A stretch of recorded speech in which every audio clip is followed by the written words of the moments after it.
Hi guys, welcome to the review of the Motion Computing j3500 series. This particular tablet has all the same features as the 3400 if you've seen the other review. Very comparable now to the Wacom Cintiq Companion as far as specs go.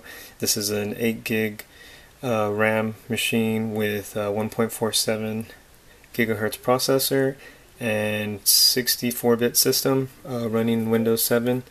The size is, I think, is 128 solid state drive. So specs overall generally the same, minus the I guess the size of the solid state. This machine will run about 1,150, somewhere around there, once everything's all put together. This is a refurbished machine bought through Tablet Shack on eBay. If you look them up, you'll see that these guys are actually experts in motion computing computers. And I guess that's pretty much it, so let's just get started.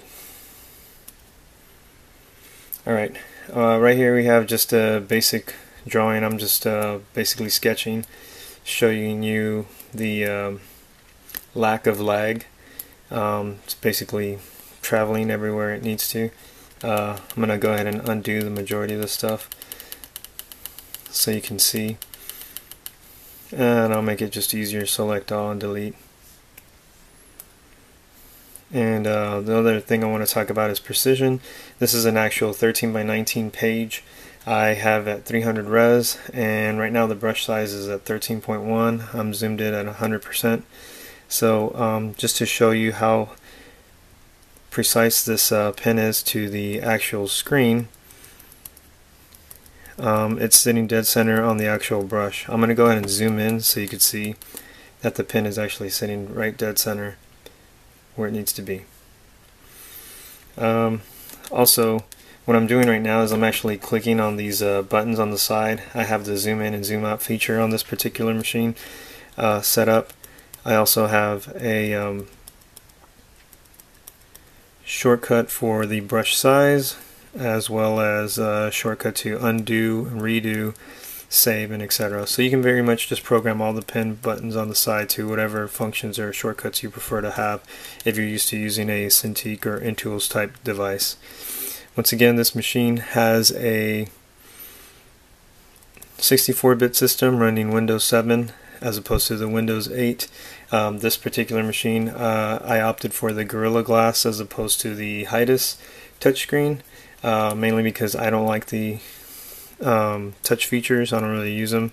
I have no use for them, and the majority of the time artists that do have them are usually turning them off or using a glove. So therefore I render that useless in my opinion. I'm just drawing a real quick sketch right here just so you can kind of see, get the feel of what's going on. Again, this is a brush size of 13.1 and this is a 13 by 19 page. So you kind of see what's going on here, how big this actual page is. I also have pan here as one of my features, just because I'm used to using it.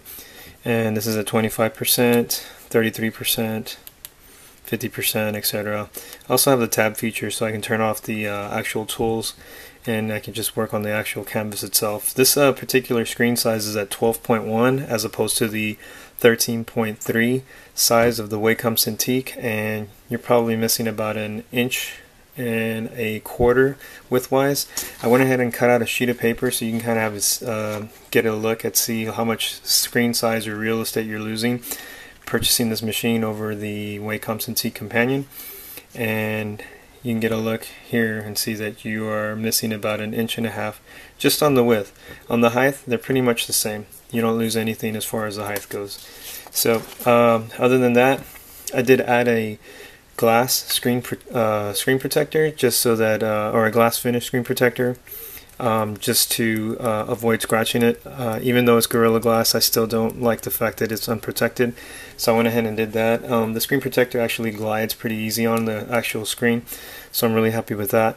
Another thing I'm going to go ahead and show you is the actual size, at what point you start getting some lag. Right now it's a dense watercolor brush and it's at 95 pixels, and you can see it's still gliding pretty smooth with no lag. I'll go ahead and bump it up to 374 pixels, and once again no lag. I'll bump it to 591 and you'll start seeing some lag. You'll start seeing it slow down. I'll go ahead and bump it up to 933. Now you can't see anything, so I'm going to go ahead and take all that off. Zoom out a little bit and pan a little bit so I can get this feature going. And still trying to remember what happened last. There it goes. And you'll start seeing that, yes, definitely some big lag. At 933 pixels, mind you, 300 res. So overall, not bad. Alright, so talking about the actual lag, at 933 pixels, pixel size brush on a 13x19 at 300 res, it actually holds its own. You know, I don't think you're ever going to use that big of a brush, but you know, at 150, I mean, it's still holding. And again, now you're actually, if you notice in manga, and I'll zoom in a little bit, it's on more reliance. You'll see how small, because I'm barely putting very minimal pressure on this pen. But look at the actual brush size, and let me zoom in a little bit more so you can see it. You see how thin that line is? And if I want to make it heavy, I just have to adjust the weight, the amount of pressure that I'm actually putting on the pen to create that thickness. So levels of pressure at 512, at least according to this, and then the adjustment with manga, you're pretty much getting either close to 1024 if not more, because the way I feel in comparison to my Intuos 4, they're very similar, so I'm not losing much if we are talking about levels of pressure sensitivity. And this is again all based on my actual experience with the machine. So you know, if somebody had I guess some type of measurement tool to accurately measure the amount of levels of pressure sensitivity, they could probably get you a better reading, but I know for a fact, at least from experience of using the pen, I'm getting exactly what I need based on how it feels and how smooth it glides and how much pressure I'm applying. So as you gain more experience on the amount of pressure you're putting on your stylus and understanding what it is that you're actually achieving as you go through and create whatever it is that you want to create, you'll see that the levels of pressure are very similar. And I'll just leave it at that. Alright guys, so the last thing I want to add to the j3500, let's talk about form factor. Unlike the Wacom Companion, that one actually needs a wireless Bluetooth keyboard for it to work. You could probably buy any number of wireless Bluetooth keyboards for it, but this form factor for this particular machine, you can actually add the keyboard that comes with it, and it's actually magnetically hinged to this machine. Basically, you look in the back, they have 4 magnets, and you have this nifty little keyboard, which you can't tell is a keyboard yet, but you basically attach it. Sorry, head backwards. Basically attach it, and it gets stuck to the actual machine. You'll see here. And then when they're on the go, you basically take it apart, hit this little switch, this whole thing comes up.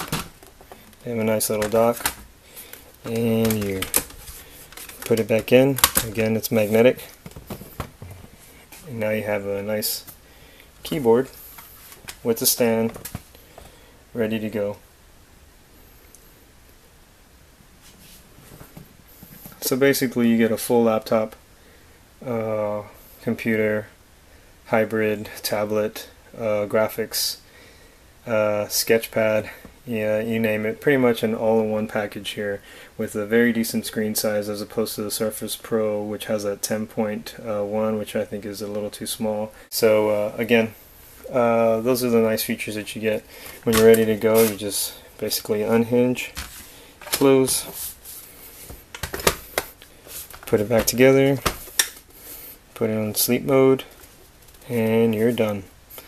So anyway, guys, if you have any questions regarding this actual tablet, please feel free to comment and question, and I will try my best to answer you guys. You want to see some of the stuff that I've done, just visit oldschool85.com. You want to actually purchase one of these machines, the j3500.